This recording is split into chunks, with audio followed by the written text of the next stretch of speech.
ఒకవేళ మీకు తెలియకుండా జరిగితే ఖచ్చితంగా దాన్ని మీరు సపోర్ట్ చేయడంలో తప్పులేదు, అలాగే మిమ్మల్ని మీరు సంజాయించుకోవడంలో తప్పులేదు.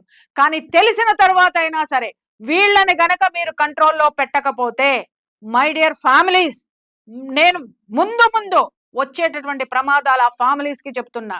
మీ ఇళ్ల ముందు ధర్మాలు చేయడం జరుగుతుంది.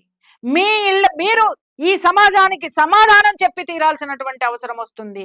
ఇలాంటివన్నీ ఏమండి, ఒకప్పుడు భూత పుస్తకాలు అమ్మేటటువంటి వాళ్ళు స్కూల్స్ పక్కన మేమందరం కూడా ధర్నాలు చేసి స్ట్రైకులు చేసి వాళ్ళని తరిమేసే వాళ్ళం. అక్కడి నుంచి కేవలము టీనేజ్ పిల్లలే వాళ్ళకి టార్గెట్ గా ఉండేవాళ్ళు అనమాట. అక్కడే ఆ పుస్తకాలు ఖచ్చితంగా, ఒక స్కూల్ ఉందంటే 9th 10th class 8th 9th 10th class పిల్లలు ఎక్కడ ఉన్నారంటే అక్కడ ఈ భూత పుస్తకాలు ఉండేటటువంటివి. ఇంటర్మీడియట్ కాలేజెస్ ఉన్నాయంటే అక్కడ ఉండేటటువంటి ఎక్కువగా అట్రాక్ట్ అయ్యేటటువంటి వాళ్ళు. ఇక్కడ ఈ వ్యవస్థను ఏం చేయాలి అనంటే ఇంట్లో ఉన్నటువంటి పేరెంట్స్ కి వీళ్ళు ఏం చేస్తున్నారు అనేటటువంటి ఆ రోజుల్లో తెలియలేదు, ఈ రోజుల్లో కూడా తెలియకపోవచ్చు.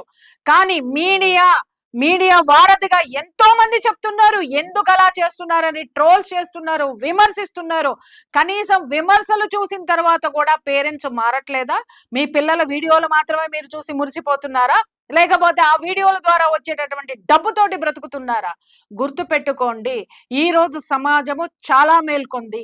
ఇలాంటి వాటిలన్నిటిని తిప్పి కొట్టే తీరుతుంది, తిప్పి కొడుతున్నాము కూడా.